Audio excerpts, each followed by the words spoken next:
আজ ছিল আমার ইভিনিং শিফট, তাই জন্য না আমি রুমে রান্না কিছুই করিনি, আমি ক্যান্টিনে গিয়েই খাবার খেয়েছিলাম। কিন্তু জানো তো, ব্যাঙ্গালোরে হঠাৎ করে এত পরিমাণ গরম পড়ে গেছে, যা বলা বাহুল্য। মানে মনে হচ্ছে সেই ঝলসানো রুটির মতো ঝলসে যাচ্ছি। আমি খাবারগুলো নিয়েছিলাম ঠিকই, কিন্তু গরমের জন্য কিচ্ছু খেতে পারিনি, শুধু জল আর ফল খেয়ে পুরো দিনটা কাটছে যেন এরকম। আর এদিকে আমি হ্যান্ডওভার নিয়ে নিয়েছিলাম, কিন্তু আমার মর্নিং শিফটের কিছু কাজ বাকি ছিল ওদের, তাই জন্য ওরা করছিল। আর দেখো, কথা বলতে বলতে সব কিছু সামলাতে সামলাতে কেমন রাত্রি হয়ে গেল, কত তাড়াতাড়ি না, চোখের নিমেষে।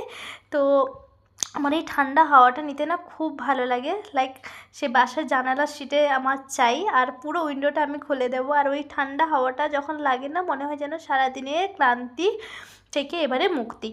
তো বাড়িতে এসে আমার না ফার্স্ট যেটা চাই, ফ্রেশ আপ হয়ে আমার ফার্স্ট চাই হচ্ছে চা।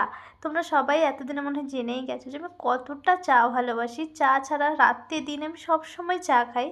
তো আমি রাতের খাবার মানে ডিনার বসিয়ে আমি না চা খাচ্ছিলাম, আর ঘুরে ঘুরে ভাবছিলাম আমার যখন খুব মন খারাপ থাকে তখন আমি এসব কাজগুলো করি, লাইক নিজের মাথাটাকে ঠান্ডা রাখার চেষ্টা করি, নিজেকে কনসেন্ট্রেট করার চেষ্টা করি। কারণ কালও এরকম হয়েছিল, তো আমি ভাবছিলাম যে না, আজকে রাতটা একটু ভালো